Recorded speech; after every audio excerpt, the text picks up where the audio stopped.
Hi hello. ഇന്ന് ഞാൻ വന്നിട്ടുള്ളത് കുറച്ച് കരളുമായിട്ടാണ് കേട്ടോ.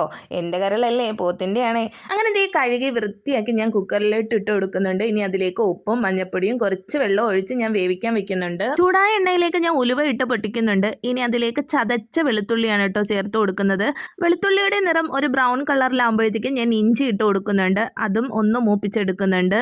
ഇനി നമ്മുടെ സവാളയാണ് ഇട്ട് കൊടുക്കുന്നത്. പിന്നെ എൻ്റെ വീഡിയോ ആദ്യമായിട്ട് കാണുന്നവരാണെങ്കിൽ ഒന്ന് സബ്സ്ക്രൈബ് ചെയ്തിട്ട് കാണണേ. ഉപ്പും കറിവേപ്പിലയും ഇട്ട് ഒന്ന് ഇളക്കിയെടുത്ത ശേഷം ഞാൻ അതിലേക്ക് ചെറുതായി എരിഞ്ഞ തക്കാളി ആഡ് ചെയ്ത് കൊടുക്കുന്നുണ്ട്. നന്നായി മിക്സ് ചെയ്ത ശേഷം നമുക്ക് ഇനി ഒരു മൂടി വെച്ച് അടച്ചു കൊടുക്കാം. അപ്പോൾ ഇതെല്ലാം ആടിയ ശേഷം നമുക്ക് ഇനി പൊടികൾ ചേർത്ത് കൊടുക്കാം. അപ്പോൾ ഒരല്പം മഞ്ഞപ്പൊടി ഞാൻ ഇട്ട് കൊടുക്കുന്നുണ്ട്. മല്ലിപ്പൊടി, ബീഫ് മസാല ഇവയ്ക്ക് ഇട്ട് ഒന്ന് ഇളക്കിയെടുക്കാം. ഇനി അതിലേക്ക് നമ്മുടെ കുരുമുളകാണ് കേട്ടോ ഇട്ട് കൊടുക്കുന്നത്. അതാണ് നമ്മുടെ താരവും. പിന്നെ മുളക് പൊടിയും ഇട്ട് നമുക്കൊന്ന് ഇളക്കിയെടുക്കാം. ഈ എണ്ണയിൽ കിടന്ന് ഒന്ന് ചൂടായ ശേഷം നമുക്ക് കരൾ ആഡ് ചെയ്ത് കൊടുക്കാം.